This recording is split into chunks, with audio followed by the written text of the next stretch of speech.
George Friedman, the chairman of Geopolitical Futures, thanks so much for joining me. Thank you.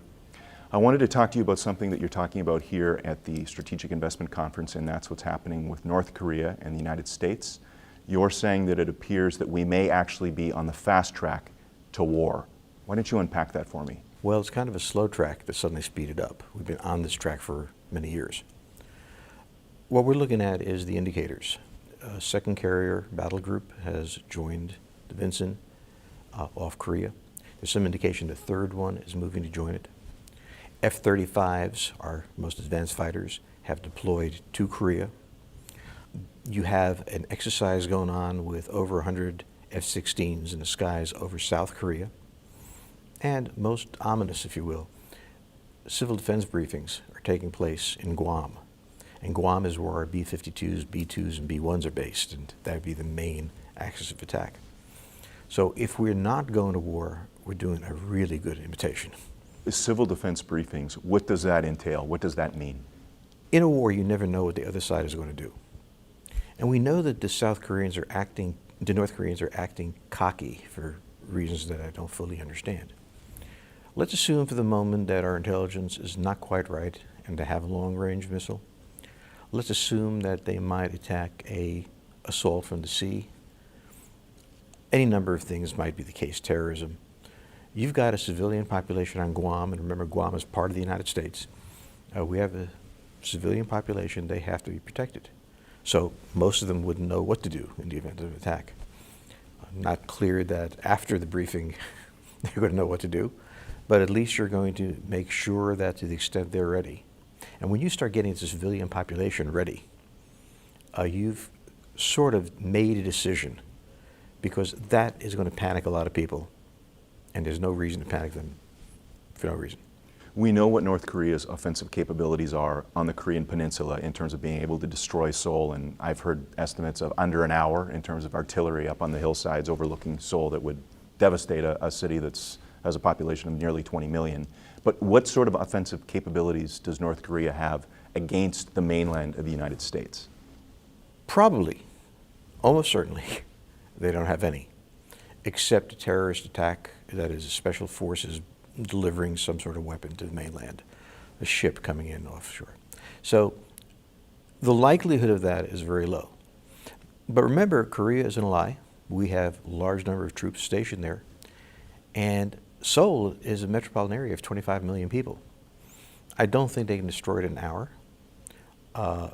You can't load the shells that quickly, but they can do massive damage. So a great part of this war is not going to have to do with taking out the nuclear facilities. They're going to have to do with silencing the guns. And that's a lot of what I think the large strategic bombers are going to be doing.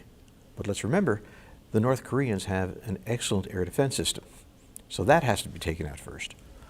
As in all wars, they get really complicated. It's easy to say do it. But this is a war that the United States has been planning for a long time as a contingency. It's also a war that the North Koreans have been getting ready for. Each side plans to surprise the other in some way, and that makes its precise course hard to predict. But that we are crossing a threshold here from the promise of military action if they don't stop what they're doing to military action. Where is China in all of this? China has used North Korea against the United States in the following way. Every time the U.S. has pressed the Chinese on a certain issue, the Koreans did something. The U.S. asked the Chinese to intervene. They did. The Koreans would stop, and then the topic we wanted to discuss, trade, never came back to the table.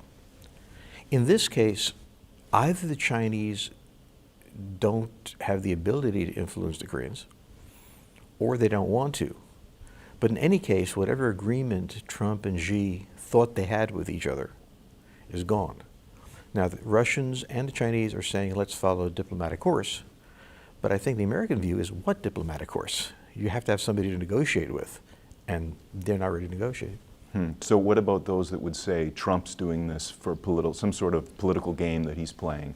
Because obviously his popularity, especially after the last week or two, is in peril. Trump is following U.S. policy as has been laid down since the Bush administration, all through the Obama administration. There's a red line where they may very well have nuclear capabilities or to attack their neighbors or the United States, and at that point we intervene. Secondly, my view is that Secretary of Defense Mattis and National Security Advisor McMaster have built careers on military integrity. And I think the interesting thing about Trump is he's let them do what they had to do. Trump may benefit from it, and I'm certain that he's going to be attacked for inventing a war. But this has been American strategy in the region for several decades. And the North Koreans have chosen to cross the line, or to be seen as crossing the line. They've been warned, they haven't backed off. Either the red line is meaningless, or we're going to act. And I think the consensus in the intelligence community, in the Defense Department, in the National Security Council is the likelihood that they are possessing nuclear weapons is high enough, and it is unacceptable to us that they do so, and there's a UN resolution against them doing so, that it's time to act. So what should our audience be looking for here over the next days and just a few short weeks here? What kind of a time frame are we looking at? What should people be looking for? I would normally say let's look for the third carrier to show up, but I'm not sure that that plays a major role. Certainly I would think that Trump should be back in the country. He's in Israel right now before anything happens. But the United States has a habit of telegraphing war, not going to surprise attack, as we did in Iraqi Freedom, as we did in Desert Storm. We have overwhelming power, we think. They're not going anywhere. Letting them know that we're coming opens the possibility of a negotiation or a capitulation. And so they are going out of their way to make it clear to those who are listening that the United States is planning this operation. We didn't deploy the number of aircraft. We didn't warn the population of Guam. We didn't deploy carriers as a gesture. We are intending to use them, I think. And I suspect that we will, having entered this phase, wait until the Chinese can possibly reach an understanding, and then strike at our leisure and our convenience. Time is on our side. Dr. Friedman, thank you so much for your time. Thank you. Click the link below for live updates from the sold-out 2017 Strategic Investment Conference.